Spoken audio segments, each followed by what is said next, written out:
Buenas tardes. Vamos a empezar contándoles una historia. La historia dice que un día de abril de 1789, es decir, 39 años después de la muerte de Johann Sebastian Bach, pasó por la ciudad de Leipzig y por la iglesia de Santo Tomás de Leipzig un joven compositor que provenía de Viena, y por iniciativa del director del coro de Santo Tomás empezaron a cantar para él uno de los motetes de Johann Sebastian Bach. Los testigos dicen que ni bien empezaron a cantar, el visitante, que no sabía de qué obra se trataba, levantó su cabeza y preguntó: ¿qué es eso? Cuando terminó el motete, el forastero exclamó: por fin algo de lo que se puede aprender.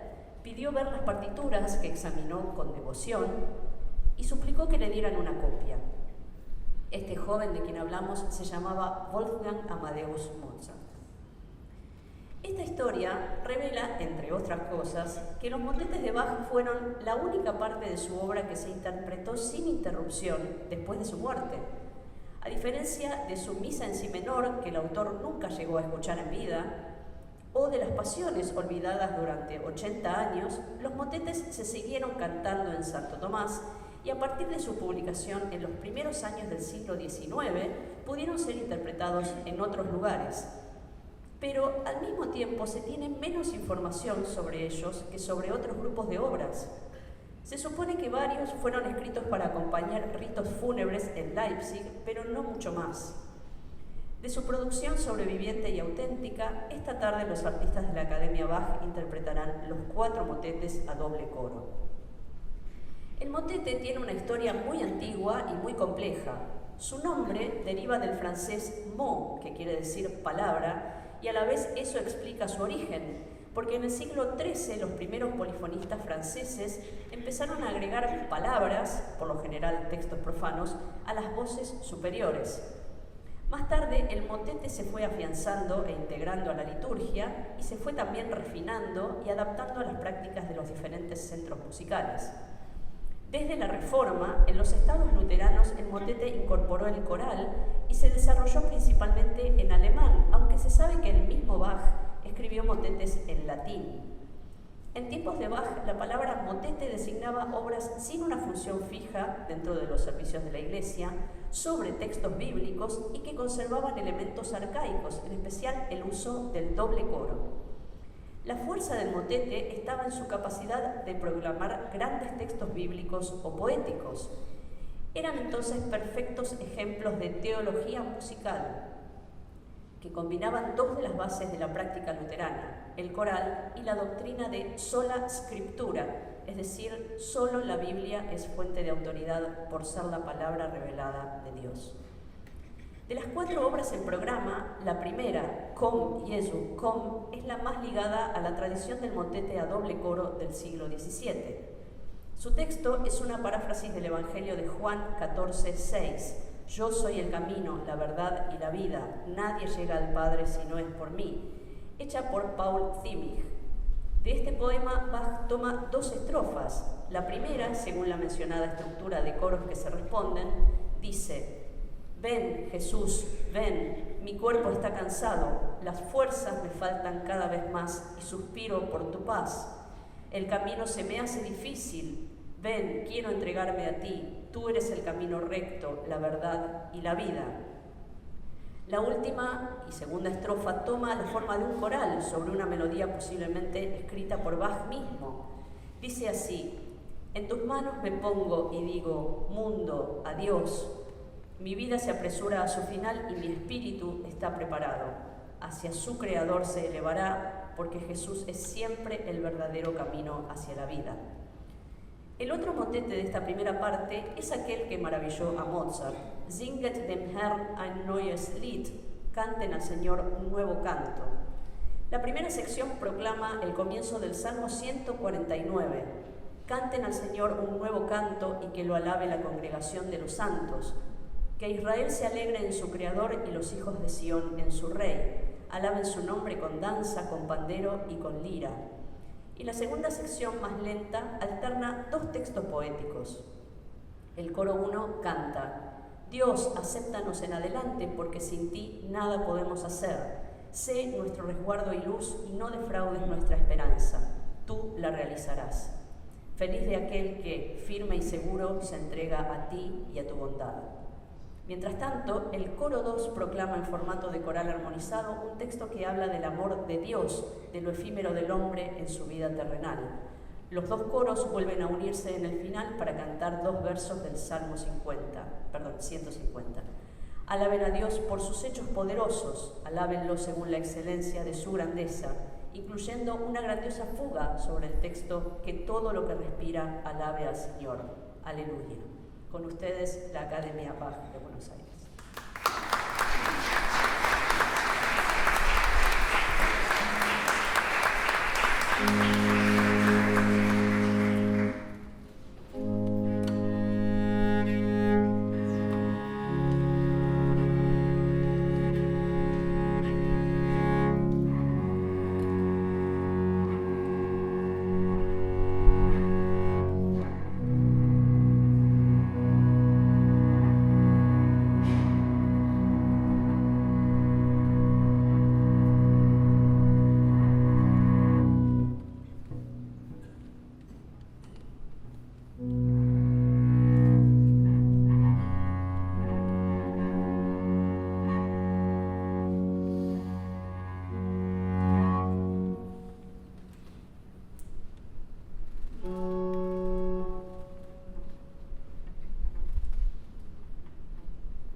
Thank you.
Según algunos investigadores, el motete Fürchte dich nicht, ich bin bei dir, es decir, no temas, estoy contigo, fue escrito por Bach para el funeral de la esposa de un empleado municipal de Leipzig, el señor Winkler, pero otros afirman que su estilo corresponde más a su etapa de Weimar en los primeros años del siglo. Los dos movimientos que lo integran se basan en fragmentos del libro de Isaías. El primero apela, según la tradición, a dos coros que se responden y combinan en bloques de acordes. El texto dice: no temas, yo estoy contigo, no te desalientes, porque yo soy tu Dios. Te fortaleceré y te ayudaré, te sostendré con la diestra de mi justicia. En el segundo movimiento, los dos coros se unen. Las tres voces inferiores, alto, tenor y bajo, continúan con el texto de Isaías en el que Dios habla a su pueblo. No temas, porque te he redimido, te he llamado por tu nombre, tú eres mío.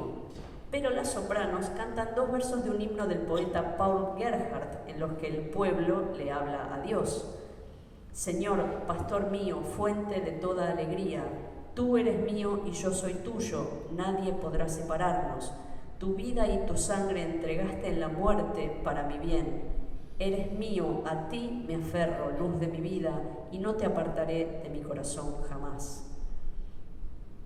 La última de las obras en programa, Der Geist hilft unserer Schwachheit auf, el Espíritu nos ayuda en nuestra debilidad, es especial por varios motivos. Por empezar, de ningún otro motete tenemos tanta información. Sabemos para qué, para quién, cuándo y dónde lo escribió Bach. Fue creado para el funeral de Johann Heinrich Ernesti, rector de la Escuela de Santo Tomás y profesor en la Universidad de Leipzig, que tuvo lugar en la Paulinerkirche, la iglesia de la universidad, en octubre de 1729. El juego de manuscritos que ha llegado hasta nosotros tiene 5 caligrafías diferentes. Bach, su esposa, Anna Magdalena, su hijo Carl Philipp Emanuel, su alumno Johann Ludwig Krebs y un copista anónimo. Podemos deducir que, apenas sabida la noticia de la muerte del señor Ernesti, Bach tuvo que ponerse a componer a toda máquina, mientras su esposa, hijo y alumnos iban copiando las partes. Y gracias a estas partichelas, que son vocales y también instrumentales, sabemos que, aunque los motetes eran interpretados por lo general como los escuchamos hoy, es decir, solo con voces sostenidas por un bajo continuo, en esta y en otras oportunidades Bach necesitó de instrumentos que doblaran las voces. Sabemos también que el texto que Bach eligió fue la base del sermón que el pastor dio en esa oportunidad. Se trata de la carta del apóstol Pablo a los romanos, un texto clave para la doctrina luterana. Del capítulo 8, Bach extrajo 2 versículos que hablan de cómo el Espíritu Santo acude en ayuda del creyente. En el comienzo, ambos coros desarrollan con mucha fantasía el texto "El Espíritu nos ayuda en nuestra debilidad", y lo hace sobre un ritmo de danza y con 2 figuraciones que se van alternando sobre la palabra Geist, espíritu. Una, que aparece primero en el bajo de ambos coros, es una octava que queda sostenida por una ligadura. Ahí se ve la primera cualidad del espíritu, ser la herramienta a través de la cual Dios sostiene al ser humano. La segunda figura, habitual en Bach, es una línea de coloratura sobre la misma palabra, espíritu, que pone de relieve su calidad inmaterial y omnipresente. Cuando el texto empieza a decir "no sabemos orar como deberíamos", Bach lo ilustra haciendo que las voces se alternen, pero de otra manera, como si estuvieran indecisas y desorientadas y con una armonía más errática. La textura y también el compás cambia cuando el apóstol expresa una nueva idea, pero el Espíritu mismo intercede por nosotros con suspiros indecibles. Bach corta literalmente las líneas de la palabra seufzen, suspiros. Con un estilo fugado y armónicamente más complejo, Bach va a ilustrar la forma en la que llega esa ayuda sobre las palabras del apóstol Pablo. Y aquel que escudriña los corazones sabe cuál es el sentir del Espíritu, porque Él intercede por los santos conforme a la voluntad de Dios. El motete cierra con un coral de Lutero muy apropiado para complementar el texto de Romanos. Ven, Espíritu Santo, Señor Dios. Las estrofas elegidas por Bach dicen: tú, divino fuego, dulce consuelo, ayúdanos a que, gozosos y confiados, permanezcamos firmes para servirte y no nos desvíe la aflicción. Señor, con tu poder, prepáranos y fortalece la debilidad de la carne, para que aquí luchemos con valor y después de la vida y la muerte lleguemos hasta ti. Aleluya. Quisiera cerrar esta presentación con unas palabras que sintetizan a la perfección el legado de Bach y de sus motetes. Dice John Eliot Gardiner: Monteverdi nos ofrece en su música todo el espectro de las pasiones humanas. Beethoven nos dice qué lucha terrible supone trascender las flaquezas humanas y aspirar a la divinidad. Y Mozart nos muestra el tipo de música que podríamos oír en el cielo. Pero Bach nos ofrece la voz de Dios en forma humana. Es Él quien ilumina un sendero, mostrándonos cómo superar nuestras imperfecciones por medio de la perfección de su música, hacer que las cosas divinas sean humanas y que las cosas humanas sean divinas. Muchas gracias.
acompañarnos. Mi nombre es Laura de Lobo y además de la soprano del coro 1, soy manager cultural de Peabody, que es el sponsor principal de Academia Bach.